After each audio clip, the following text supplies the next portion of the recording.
नमस्कार दोस्तों, मैं हूं राकेश और मेरी उपस्थिति इस सेहरा मऊ ग्राम सभा में है। और सेहरा मऊ में आपको वो बता दूं कि वो ग्राम सभा है दोस्तों जहां से साक्षी बिलोंग करती है। और ज़िला अगर कहा जाए तो अम्बेडकर नगर, और तहसील की बात की जाए तो आलापुर तहसील है। और मेरे सामने देखेंगे भारत की क्रांति। अच्छा, भारत की क्रांतिकारी, पूरा बताइए सर। भारत की क्रांतिकारी मजदूर पार्टी से हम लोग हैं। अच्छा, इन लोगों से मेरी आज बात होने वाली है और साक्षी से रिलेटेड बात होगी दोस्तों। जैसा कि आप जानते ही हैं, साक्षी को जिस तरह से हत्या किया गया है साहिल नाम के एक लड़के से, और वीडियो में आपने देख ही रहे हैं, तो ज़्यादा हम वीडियो लंबा करने की कोशिश नहीं करते हैं ताकि जो है हम सीधा मुद्दे पर आते हैं। सर, साक्षी को तो आप जानते ही हैं, आप जिस तरह से उनका मर्डर हुआ है, क्या कहना चाहेंगे आप इस मर्डर के बारे में? हमारा नाम बिंद्रेश है और हम लोग इस जो घटना हुई है इसकी हम लोग कड़ी निंदा करते हैं, और जो अपराधी है उसको सख्त से सख्त सज़ा दी जाए, और इस घटना को हिंदू मुस्लिम में ना बांटा जाए। जो अपराधी है वो अपराधी होता है, किसी जात धर्म मजहब का हो। और दूसरी बात यह है कि हम लोग बात करते हैं कि कोई नई घटना नहीं, इस तरीके की लगातार घटनाएं घटित हो रहे हैं पूरे देश में। आप लोग देखते होंगे, आप लोग समाज से जुड़े हुए हैं, कि कोई ऐसा दिन नहीं होता जिस दिन रोज़ लड़कियों की, महिलाओं की रेप और इस तरीके की हत्याएं तमाम लगातार बढ़ रही हैं। इसके पीछे सबसे बड़ी वजह है कि जो समाज में कुछ संस्कृति, फुहरता, अश्लीलता, भोजपुरी गीत है और पोर्न साइटें लगातार नौजवानों के बीच में डाला जा रहा है, नशाखोरी, तमाम चीज़ लगातार बढ़ रही है। तो ऐसे में हम चाहते हैं कि सरकार इन चीज़ों पे रोक लगाए, और इनके पार्टियों में जो लोग हैं वही नाचने गाने वाले लोग हैं, और वही लोग समाज को उस संस्कृति के रास्ते पर ले जा रहे हैं। और समाज के जो नौजवान और नौजवान महिलाओं को एक वस्तु समझते हैं। जिस तरह आप एक पेन होती है, लोग कहते हैं लिखो और ठिक्को, मतलब लिख कर फेंक दीजिए, उसी तरह समाज में महिलाओं को एक परोसा जा रहा है माल के रूप में। हम चाहते हैं इस संस्कृति को खत्म करके एक नई संस्कृति और बेहतर संस्कृति का मतलब ढांचा तैयार किया जाए, और जो अपराधी उसको सख्त से सजा दिया जाए। जैसा कि आपने कहा कि समाज में बहुत चीज़ें जो परोसी जा रही हैं, सही चीज़ें नहीं परोसी जा रही हैं, तो कहीं ना कहीं अच्छा ये हम कह सकते हैं कि हमारा जो फैमिली बैकग्राउंड, हमारा जो परिवार होता है, वो भी तो कहीं ना कुछ जिम्मेदार होता है कि इस तरह की जो उन्हें बच्चों को इस तरह की छूट दी जाती है कार्यों करने में। जैसे कुछ होता है कि परिवार के लोग अपने बच्चों को कहाँ जा रहे हैं, कहाँ आ रहे हैं, वो सारी डिटेल्स रखते हैं, लेकिन कुछ परिवार होता है कि कोई डिटेल्स नहीं रखता है। तो क्या आपको लगता है परिवार भी कहीं ना कहीं इसमें दोषी होते हैं? जैसे कि हमारा देश एक केंद्रीकृत व्यवस्था है, और मतलब कि केंद्रीय व्यवस्था में सरकार की प्राथमिक जिम्मेदारी होती है। आप जिस तरह ऊपर से संचालन करेंगे उस तरह समाज और परिवार में जाएगा। समाज से ही परिवार है, परिवार से समाज नहीं है।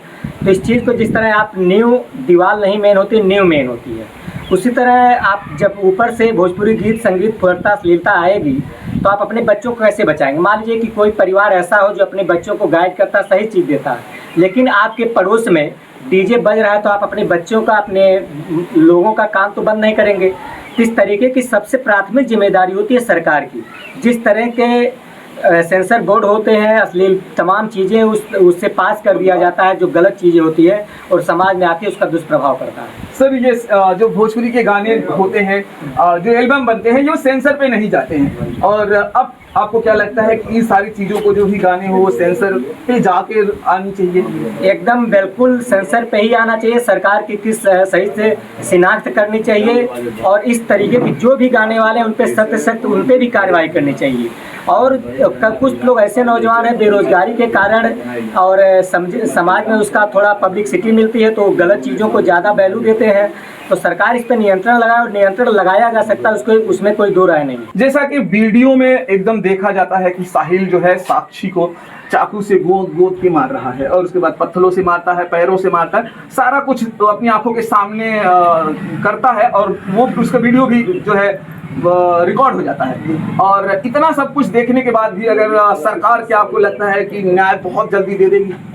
देखिए, सरकार से हम गुहार लगा सकते हैं, अपील लगा सकते हैं कि सरकार जल्द से जल्द परिवार को न्याय दे, और न्याय का मतलब उनको सख्त से सख्त कार्रवाई करे, और दूसरा कि परिवार का आर्थिक मदद किया जाए, और इस तरीके की घटनाएं ना हो किसी बिटिया के साथ, किसी परिवार के साथ, इस पे रोक लगाई जाए। हमारा कहने का जो मतलब है सर कि सारा जो एविडेंस है वो देखा जाए तो सामने है, बिल्कुल एविडेंस पूरा सामने है। तो क्या अगर अब इसमें जो है कि जो अगर हम देखते हैं हमारा जो संविधान के हिसाब से जाते हैं, इतनी एविडेंस होने के बावजूद भी बहुत सारी प्रोसेस चलता है, लोअर कोर्ट जाएगा, फिर हाई कोर्ट जाएगा, सुप्रीम, दुनिया भर की चीजें होती है, जबकि सारे लोग जानते हैं, ऊपर से नीचे तक जानते हैं। जब आपको वीडियो दिख रही है तो इतनी सारी चीजें क्यों?